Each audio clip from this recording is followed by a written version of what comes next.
আজকের রেসিপি নরম তুলতুলে গুঁড়ো দুধের পরোটা। এই পরোটার স্বাদ এতটাই ভালো হয় যে একটা খেলে মন ভরবে না। নমস্কার বন্ধুরা, রূপাস কিচেনে সবাইকে স্বাগতম। তাহলে চলুন রেসিপিটা দেখে নেওয়া যাক। শুরু থেকে শেষ পর্যন্ত দেখার জন্য আপনাদের কাছে অনুরোধ রইল। পরোটাটা তৈরি করার জন্য এখানে আমি 2 কাপ আটা নিয়ে নেব। আমি আটা দিয়ে বানাচ্ছি, আপনারা চাইলে ময়দা দিয়েও বানাতে পারেন। যে কাপ মেপে আটা নিয়েছি ওই কাপেরই হাফ কাপ টক দই দিয়ে দেব। 1 চামচ চিনি দিয়ে দেব। 1 চামচে 3 ভাগের 1 ভাগ বেকিং সোডা দিয়ে দেব। স্বাদ মতো নুন দিয়ে দেব। 2 চামচ সাদা তেল দিয়ে দেব। সাদা তেলের পরিবর্তে ঘিয়ের ব্যবহারও করতে পারেন। আটার সঙ্গে সব কিছুকে খুব ভালো করে মিশিয়ে নেব।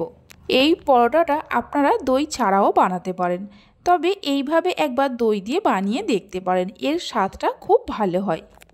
আটার সঙ্গে সব কিছুকে মিশিয়ে নেওয়ার পর অল্প অল্প করে জল দিয়ে একটা ডো তৈরি করে নেব।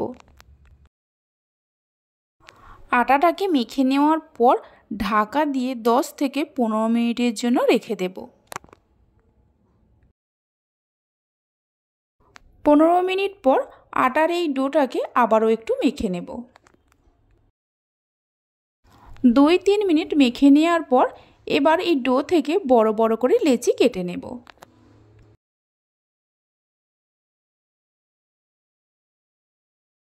লেচিগুলো কেটে নেওয়ার পর একটা করে লেচি নিয়ে প্রথমে গোল করে নেব, তারপর ময়দার মধ্যে কোট করে নিয়ে গোল রুটির মতো করে বেলে নেব। এইভাবে একবার পরোটার রেসিপিটা বাড়িতে বানিয়ে দেখতে পারেন। আশা করি সবাই খুবই পছন্দ করবে।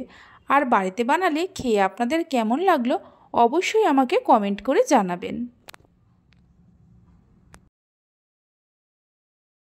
রুটির মতো করে বেলে নেওয়ার পর এর ওপরে 1 চামচ ভর্তি করে গুঁড়ো দুধ দিয়ে দেব। গুঁড়ো দুধটা দিয়ে রুটিটার চারিদিকে ভালো করে এইভাবে ছড়িয়ে দেব। আপনারা চাইলে দুধের পরিমাণটা আর একটু বাড়িয়েও দিতে পারেন। গুঁড়ো দুধটা রুটিটার চারিদিকে ভালো করে ছড়িয়ে দেওয়ার পর একটা সাইড থেকে ধরে এইভাবে ফোল্ড করে নেব, অপর সাইডটাও এইভাবে ফোল্ড করে নেব, বাকি দুধারটাও ফোল্ড করে নেব। এখানে আমি পরোটাটা চৌকো শেপে বানাচ্ছি, আপনারা চাইলে ত্রিকোণ করেও বানাতে পারেন। চৌকো শেপে মুড়ে নেওয়ার পর হালকা হাতে একটু এইভাবে চেপে চেপে দেব, তারপর ময়দার মধ্যে কোট করে নিয়ে পরোটাটাকে বেলে নেব। দেখুন ঠিক এই রকমভাবে পরোটাটাকে বেলে নিতে হবে, খুব বেশি পাতলাও না আবার খুব বেশি মোটাও না। সমস্ত পরোটাগুলোকে এইভাবে বেলে নেব। পরোটাগুলো ভাজার জন্য গ্যাসের ওপর একটা কড়া বসিয়ে দিয়েছি। কড়াটা হালকা গরম হলে কড়ার মধ্যে একটা করে পরোটা দিয়ে দেব। পরোটাটা দিয়ে প্রথমে উল্টে পাল্টে মিডিয়াম ফ্লেমে সেঁকে নেব। আপনারা চাইলে বেশি করে তেল দিয়েও পরোটাটাকে ভেজে নিতে পারেন। দুটো সাইড উল্টে পাল্টে ভালো করে সেঁকে নেওয়ার পর পরোটার ওপরে অল্প করে সাদা তেল দিয়ে দেব।